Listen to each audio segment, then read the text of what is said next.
Hello, hello! Welcome back to our channel, everyone. I am Alex. And I am Sora. We are so happy to see you again here on Ready Talk.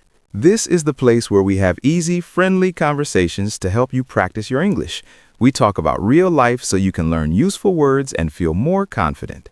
That's right. And if you are new here, please take a moment to click the subscribe button below. It really helps our channel grow. Don't forget to hit the bell icon too. That way you will know every time we have a new talk ready for you. Today, we're going back in time. We are going to talk about our past. Are you ready, Alex? I am definitely ready. Let's talk about our childhood. So, Sora, when I say the word childhood, what is the first thing that comes to your mind? I think of the color yellow. I think of sunshine, playing outside, and the smell of my grandmother's cookies. That sounds very sweet. For our listeners, childhood is the time when you are a child, before you become an adult. Exactly. It is a time for playing and learning. Alex, where did you grow up? I grew up in a small town near the mountains. My house had a big backyard with a very tall oak tree. Did you climb the tree? Oh, every day. My mother used to get so worried. She would shout, "Alex, come down from there before you fall." I was the opposite. I grew up in a busy city. We didn't have many trees, so we played in the local park or on the sidewalk in front of our apartment. Did you have many friends to play with? Yes, all the children in my building were like my brothers and sisters. We played games like hide and seek and hopscotch. Hide and seek. That is a classic. I was very good at hiding. One time, my friends couldn't find me for an hour. I almost fell asleep in my hiding spot. You were always a good sleeper, Alex. I liked hopscotch because I loved jumping and counting at the same time. What about school? Do you remember your first day of school? I do. I remember my backpack was bigger than I was. It was bright pink. I was a little bit scared, but my teacher was very kind.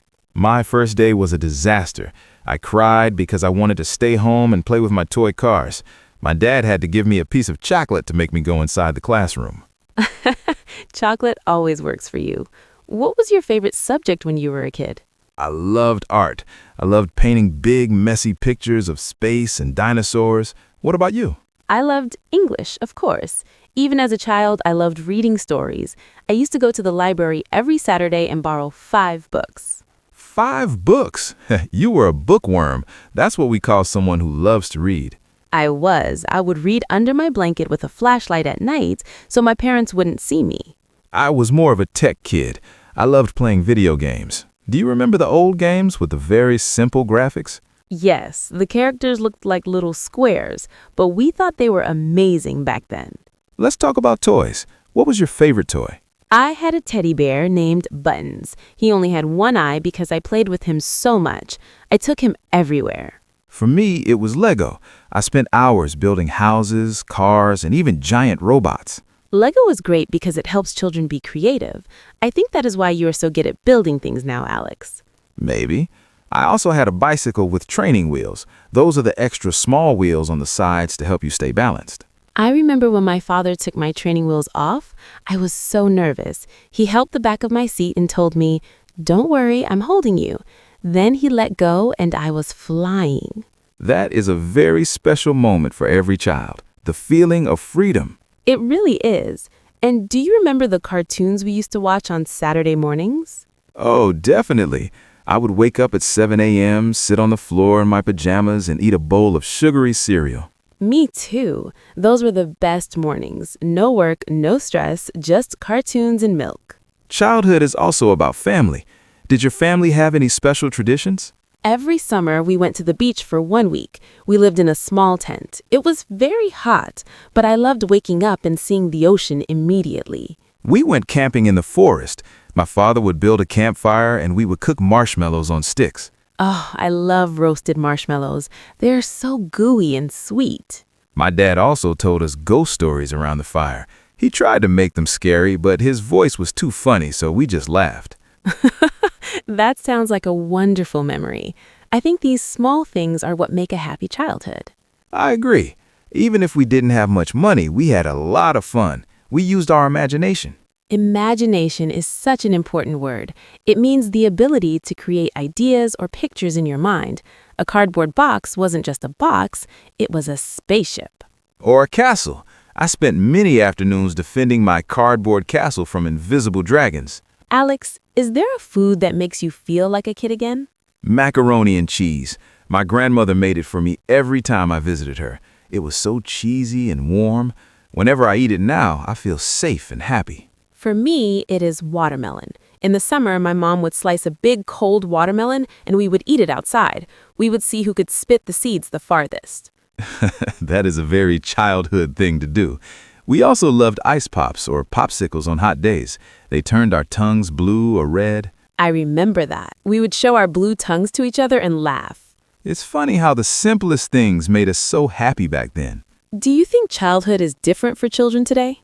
I think so. Children today have tablets and smartphones. They spend more time on the internet. That's true. We spent more time getting dirty in the mud and playing outside. But I think the feeling of being a child is the same. They still have big dreams. When you were a kid, Sora, what did you want to be when you grew up? I wanted to be an astronaut. I wanted to go to the moon and see the stars. And now you're an English teacher. That is quite a change. Well, I still look at the stars sometimes. What about you, Mr. Alex? I wanted to be a professional football player. I practiced every day in my backyard. Well, you are still very good at sports, and you use your coach voice to teach English now. Grammar is a team sport, everyone. Let's move those verbs. Alex, why is it good for English learners to talk about their childhood? Because it helps them practice the past tense. When we talk about our childhood, we use words like was, were, played, and went. That's a great point. It's a natural way to practice grammar. Also, everyone has stories about being a kid, so it's easy to find something to say. Exactly. You don't need difficult words to talk about your favorite toy or your old school. So, to our listeners, try to write 3 sentences about your childhood today. I lived in, I played, my favorite food was. That is an excellent homework. Well, Alex, talking about this has made me feel very nostalgic. I think I want to go play with some Lego now. Can I join you? I want to build a spaceship. Of course, but first we have to say goodbye to our friends. We hope you enjoyed our conversation about childhood today. We hope it helped you remember some happy times of your own. What about you? Where did you grow up? What was your favorite game? Please tell us in the comments. We love to read your stories. It helps us feel like we are all growing up together here on Ready Talk. If you found this video helpful for your English practice, please give us a like. And one more time, if you haven't yet, please subscribe to our channel, Ready Talk. It really helps us make more content for you. Thank you for listening to us today. Your English is getting better every single day. Keep going. We will see you in the next video with another fun topic. Until then, goodbye. Bye-bye.